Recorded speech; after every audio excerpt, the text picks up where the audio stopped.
Class 12 নতুন সিলেবাসের অন্তর্গত থার্ড সেমের পাঠ্য। তার সঙ্গে কবিতাটি লিখেছেন পাবলো নেরুদা, ইনি একজন চিলিয়ান কবি।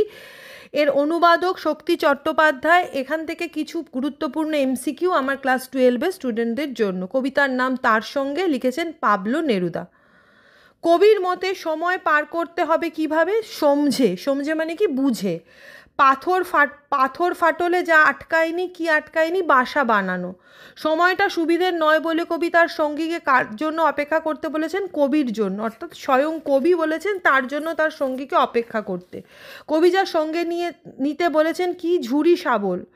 এখন আমাদের লাগবে কি? লাগবে একে অপরকে। কবির মতে তাদের হাতগুলো লাগবে কিসের জন্য? আগুন জ্বালানোর জন্য। যখন সময় সুবিধার নয় তখন কি করতে হবে? সমঝে পার হতে হবে। কবি তার সঙ্গীকে কি পরতে বলেছেন? জুতো। কি সঙ্গে নিতে বলেছেন? কাপড় চোপড়। যা পারো বলতে কবি কি বুঝিয়েছেন? ঝুড়ি, শাবল, জুতো, কাপড় চোপড় ইত্যাদি, সঙ্গে আরও কিছু নেওয়া সম্ভব তা নিতে বলেছেন। কবি তার সঙ্গীকে নিয়ে কোথায় যেতে চলেছে? নিরাপদ স্থানে। এখন আমাদের একে অপরকে লাগবে কেন? খারাপ সময়কে মোকাবিলা করার জন্য। কার্নেশন কি? এটা খুব ইম্পর্টেন্ট প্রশ্ন। কার্নেশন হলো এক ধরনের ফুল।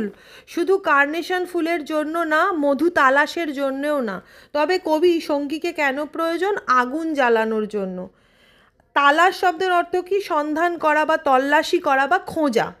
কবি ও তার সঙ্গী কিভাবে কঠিন সময়ের মোকাবিলা করতে চান? সংগ্রাম করে, একে অপরকে সঙ্গ দিয়া বা একে অপরের সঙ্গে একত্রে থেকে।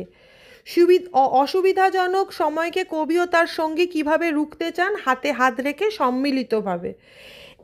একে যুঝবই। কবি কি যুঝবেন? কবি 4 হাত এবং 4টি চোখ দিয়ে যুঝবেন যে বিপদ বা যে খারাপ সময়ের মধ্যে দিয়ে তারা চলছেন সেই সময়কে। কবি তার সঙ্গীর হাত নিজের হাতে রাখতে চেয়েছেন কেন? শক্তি সঞ্চয় করার জন্য। আলোচ্য কবিতার মূল ভাব কি? এটাও খুব ইম্পর্টেন্ট প্রশ্ন। এই কবিতার মধ্যে দিয়ে পাবলো নেরুদা কি বলতে চেয়েছেন, অর্থাৎ কবিতার মূল ভাব কি? মূল ভাব হচ্ছে সংগ্রাম এবং সহমর্মিতা, অর্থাৎ লড়াই করো এবং একে অপরের দুঃখকে বোঝো, একে অপরের কষ্টকে অনুভব করো, একে অপরের সঙ্গে হাতে হাত রেখে সেই খারাপ সময়কে পার হও। এটাই হচ্ছে কবিতার মূল ভাব।